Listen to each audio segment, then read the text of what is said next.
you're nothing in this world. The moment you kill that boss, you're gonna have to fight 5 more of them that are tougher. Fuck me, I remember that time you fight the brother and sister. I still can't pronounce their names, but goddamn, still the hardest fight in the entire series. Well, I think Dark Souls did slow it down too much that that's the only thing anyone thinks about. I don't think anyone really remembers the story for number 1. There really is. Well, the thing about the story is that it's my favorite type of storytelling, and it leaves itself pretty much completely open to interpretation. There's like one intro cut. There's that one intro cutscene, but after that, it's pretty much there's pretty much no cutscenes after the intro. There's very little exposition, and that's really all you need. The whole setup is you are in a dying world where all of the greatest heroes and gods have either abandoned it or gone mad. And I think number 2 apparently has more of a story. Well, that's another reason people didn't like it, because the first game, the reason people love it so much is that it has that it's left completely open to interpretation. There's no clear cut of what this world is. All you know is that, like I said, it's dying, and anyone who was ever good in it has gone mad, so... And 2, they that made me feel depressed for that universe, knowing that it's all gone to shit.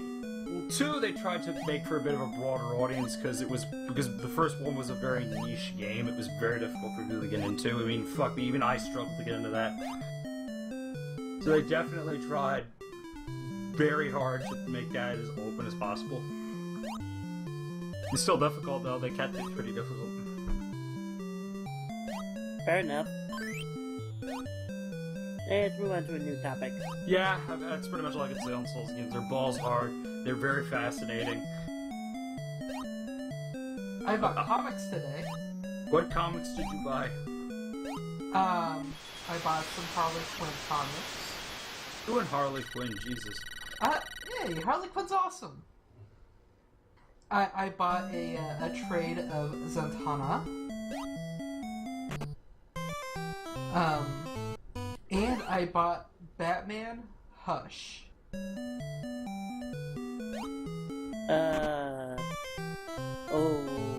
Okay. Batman Hush, what is that? I'm still trying to figure out if this is an old or a new comic. It's a trade, so it's been out for a little while. Yes, because I know who Hush is in question.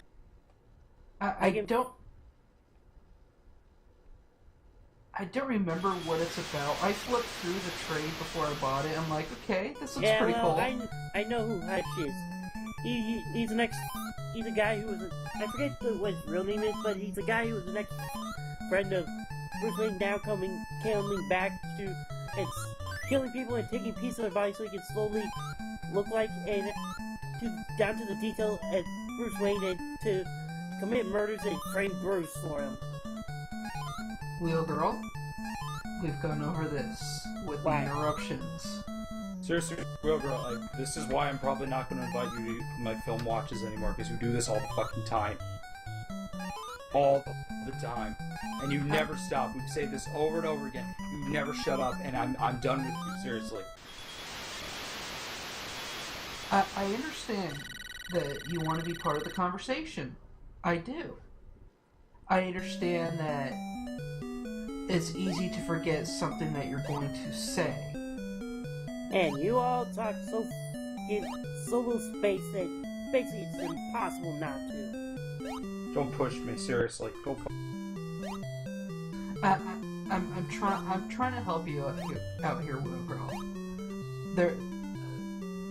There's a lot of times where I don't get to say what I want to say because there are a lot of people talking at once, and I forget something that I was gonna say, and that's okay. And it happens to everyone. But the thing is, interrupting just annoys people, and it makes the conversation, and it pretty much kills the conversation. It boils down to kind of just being self-centered, where it's, yeah, I want to get what I want to say out at the expense of others. Right? I'm not upset tonight about it, but I'm just trying to help you. So just something that you can be aware of, because unless we're aware of something, we don't know to change.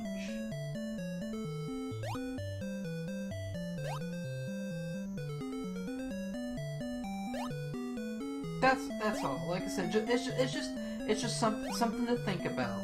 That there are going to be plenty of times where you're not going to be able to say what you want to say, and that's okay. And in that case, it's easier to just type it out in the chat. Yeah. There are times where there are times that I resort to that. But a lot of times it's just a lot of times I'll just sit back and not say what I wanted to say, even though I think it may have contributed to the conversation. I think it might have been funny. That's just the nature of when you have a lot of people in a conversation. That's just what happens. Oh, so Reese, what the fuck is this? This is Circus Charlie. Circus Charlie would be too young for this, I'm pretty sure. How old is he? Like 8, 6, 10? Don't know. I think of it kind of like as a track and field for the circus. You know, there was a game that I had on the PC. It was one of those. I don't know if I still have the CD or not, but the CD had a shit ton of like really shitty games. But one actually, okay, not all of them were shitty. Some of them were pretty decent for being cheap. There was a horse racing betting game, and they came up with some of the weirdest names for horses. Like, I remember there was one horse called like Too Good for Glue, and shit like that. I want to look to see if I still have that disc. It's an old disc. I don't even remember what the heck it was called, but it was designed to run on Windows 95. So basically, Too Good for Glue is an immortal horse. No, it was randomized. The stats for each horse was randomized. So every time we started a new game, Too Good for Glue might be the best horse. It might be a crappiest horse. It may be an average horse. Well, it's just like in my head, and it had to be a horse that was basically impervious to damage and would never get old. To stay Too Good for Glue. And on that note, that was Circus Charlie for the NES. Well, that was it. Jesus, that was quick. I didn't exactly beat it, but it just got a little stupid. You just jump over things over and over. The last one involved swinging from rope to rope, like a monkey. Like a monkey. I'm about to say, weren't there stages for Circus Charlie? What was it, Ty?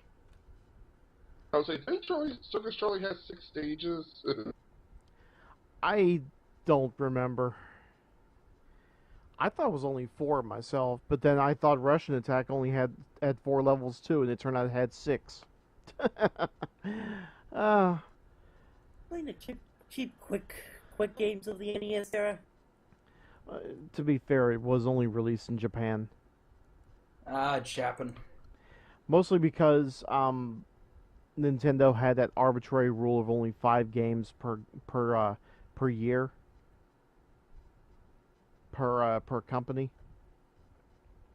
Yeah, Nintendo had weird rules back in the day. The reason why is because they didn't want to flood the market like how the Atari, Coleco, and Television did. Because there was too many games, too many shit games, too many games that looked alike, too many choices. And it just got to a point where video games became unsellable. Well, that's what you get for having not a lot of good graphics, not a lot of programming skills for the time. Reese, sorry, the graphics didn't matter. No. It's a simple fact that you had